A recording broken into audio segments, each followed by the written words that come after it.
Hey, thanks for tuning in. Just a quick brief intro before we get into the show. Today we're talking about CBSA's Assessment and Revenue Management System, also known as CARM. And we're putting this one out today specifically focused at carriers because many carriers we speak to aren't aware that they've got to enroll in CARM. Stay tuned. We've got all the details. You want to stay right to the end. I know a lot of people kind of get distracted before you get there, but there's some really valuable information coming up with it. Thanks very much. Let's get at it. Hey, welcome back to another episode of Compliance Clips with your co-hosts, Rick Morgan and John Farquhar. And today, we've got another special guest. It's awesome. She's wonderful. I know nothing about her. So we're going to pass it over to Rick, and Rick is going to introduce Linda. Is that unusual that you know nothing about what we're talking about, John? Not usually. It's just like today. You got a good background in sales there, right? Well, you woke me up from my nap. So, okay. Well, yeah, that explains it. Today, we have with us Linda Dynes, who's going to speak about your favorite topic, customs. And Linda brings to us a little bit of knowledge as the Executive Vice President of Farrow, a member of the Kuehne Nagel, when it comes to the Canadian part of operations. And we wanted to touch base on that subject that has been hitting the headlines across all of Canada for the last 12 months. No, we don't. We want to talk about CARM, which hardly anyone's heard about. So, Linda, if you'd like to introduce yourself, give us a little bit about yourself, and then let's get into a chat on CARM, who he is and what he means. Thanks, gentlemen. Linda Dynes, Executive Vice President for Canadian Operations for Farrow, which is a Kuehne Nagel company. Under my responsibility is our consulting team, our Canadian operations for Farrow, Kuehne Nagel, as well as Link Plus. And we are living and breathing CARM every single day. So thank you, Rick. I wish CARM was a person, but it is referred to as a four-letter word in our industry. So I am eager to help in any way that I can to demystify some of the requirements for carriers. So, as I understand it, and you know, I kind of followed CARM a little bit, but I was expecting a lot more noise about it. CARM is replacing a customs current or historical system for doing customs transactions, and it's also now the primary standalone method for communicating with all trade chain partners. Is that right? That's what it's designed to do. It is actually a digital initiative to bring all the trade chain partner information into one location, into one platform. We still see some things coming out by mail, but in general, that's the preferred method of communication for CBSA out to importers and trade chain partners. So then this is going to be their primary method of communicating with anybody who's doing cross-border activity, correct? Yes, that's correct. Including carriers? Including carriers, yes. I mean, carriers are not the main priority in it, but they're absolutely affected by it.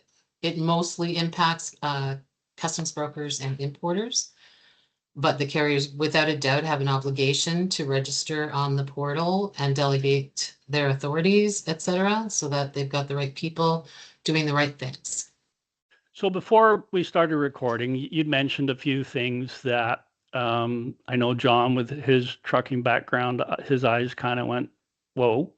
And I think what we want to try and do is our audience is primarily carriers. What is it that a carrier needs to do, and what information are they accessing through CARM? Can you kind of give us a high-level walkthrough of why a carrier needs to sign up for yet another portal?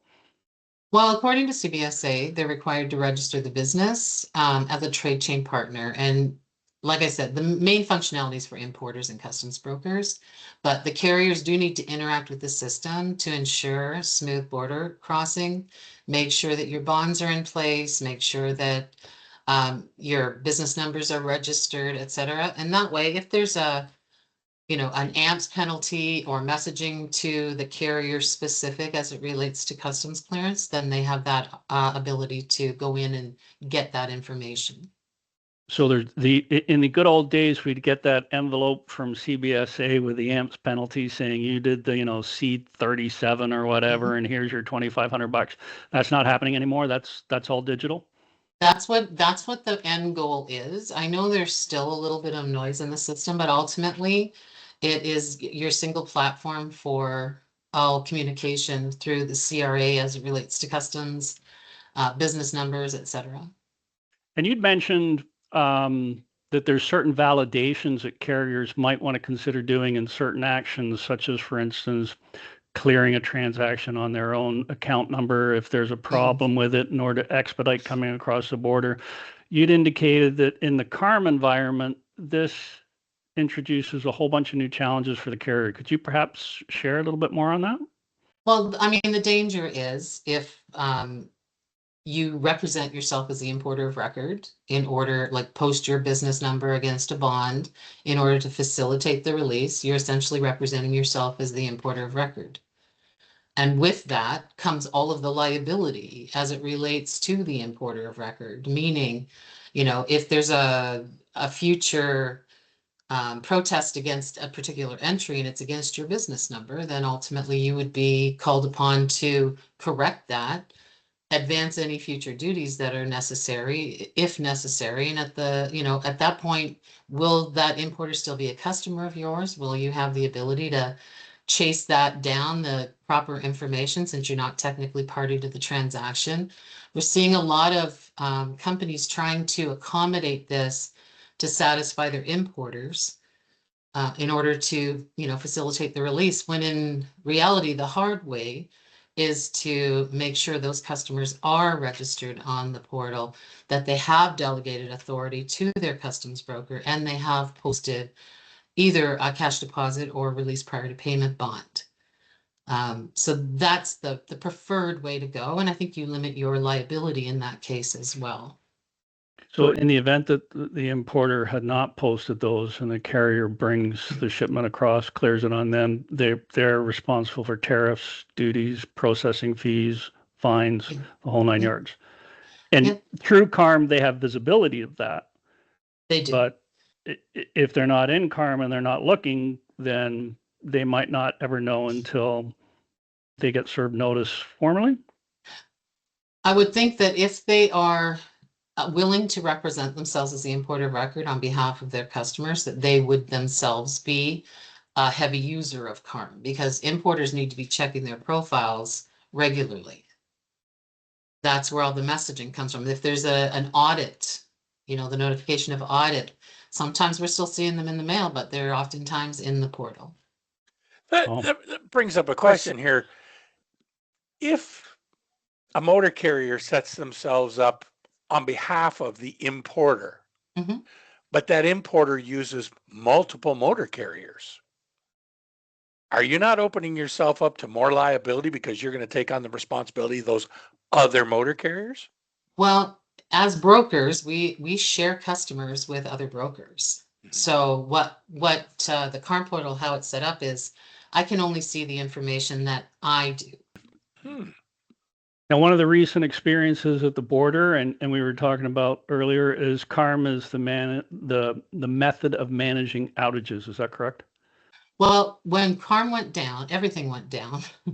Then we move into contingency protocol, which is paper entry packages.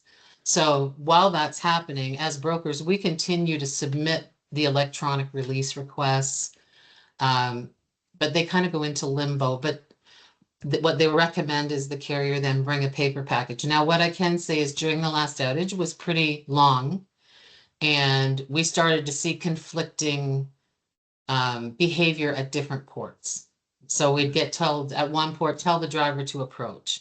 Well, if there's a 4-hour lineup to get to the complex and the driver takes his paper package in and they say there's no record, then what? So there was a lot of carriers that didn't feel comfortable to continue moving to the border with the risk that their drivers could end up, sitting in a lineup and then ultimately not get cleared. So, I mean, it's less than optimal, but when you think about the volume of imports into Canada, and we're doing those electronically, so those are very quick releases, very quick messages out to the carriers to get them into a PARS accept situation. When that starts crumbling, there's not enough manpower anywhere to pull that back to paper and still expect customs to keep up with the same pace. It's not tenable. Yeah, I was speaking with a carrier that during the outage, they had the proof of report from the stamped lead sheet, but they couldn't get proof of release. Yeah. And that leaves them potentially open to issues further down the road, right? Yes. I mean, when all Okay. things are functioning well and perfect, obviously, I mean, you can recall, as I can recall, I used to type up a entry on a typewriter and take it down to customs and wait 4 days for a release. And that was acceptable. That's the way it was. Now we're talking, minutes from the Yep. time it gets submitted to the time it's been validated and released.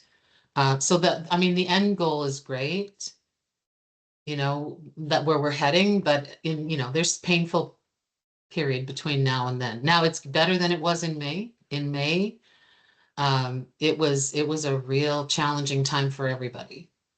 So, Customs has tried to come up with some workarounds for brokers to use their business number, but really that's just prolonging the inevitable. It was a temporary measure. And, we've invested tons and tons of manpower and money into working with our importers to get them registered, delegated, and we've assigned resources to that project to try to get them ready. And so we're not still doing this, in May of 2027, still trying to get our importers. We changed, I'm going to say 6 to 9 months ago, we started making that part of an account setup process. So no accounts get set up unless they have registered on the CARM portal, delegated authority, and have a bond. So, a lot of time, and I don't want people to think that that customs brokers have not been working on this diligently for over a year, closer to 2 years. It is just a massive change. Mhm. All of our systems had to be changed because we don't do B3s anymore. Now we do commercial accounting documents. So the whole format had to be reprogrammed. It's been a huge challenge. And unfortunately, I feel like the carriers were not moving at the same pace that we've had to move at. And that has apparently caught some flat-footed for sure. So one of the things that I had been anticipating in the rollout of CARM was going to be the consolidation of CSA or custom self-assessment and PIP. Because I was under the impression that that was one of the goals, but I'm still seeing them as two standalone activities. Has CSA moved into CARM, or is there any changes to how that's playing out right now? Do you know? The CSA program is still functioning essentially the same. You still have all the same parameters that were in place prior to. So no, I would say that the impact on them has been the least amount. Okay. All right. John, anything from you? Well, it's nice to hear this, Linda. It's nice to hear this information. However, I know it's not getting out to the industry. It is, I can't even say it's falling on deaf ears because it's just not falling. It's not, I've seen one article in Truck News that mentioned CARM, and that's it. There's been nothing else. So this is not being shared out with the industry by any means. And I know Rick and I both in conversations with clients, it's getting that deer in the headlight looks when you go, you're all set up with CARM, right? And they're like, what's CARM? Is that some guy? So yeah. So We'll I think post some that's been a links problem. at the end of this Please do. podcast for people to go to, how you can go to, and they can reach out to me, and Lots of I'll be resource more here. than happy to forward inquiries to the respective locations. But yeah, I think, as I say, you're 100% right, John. It's almost as if it's just dropped into the void, and And, suddenly, Linda, you and I have been here before. Suddenly, a year from now, when CBSA's got their house in order and everything's working internally for them, they're going to turn around and look at the carrier community and go, "What? You haven't been doing this? Right. Time for an AMPS." Yeah, I can't speak to that, but what I can speak to is I think that education is critical because it is a massive change in how we're approaching CBSA.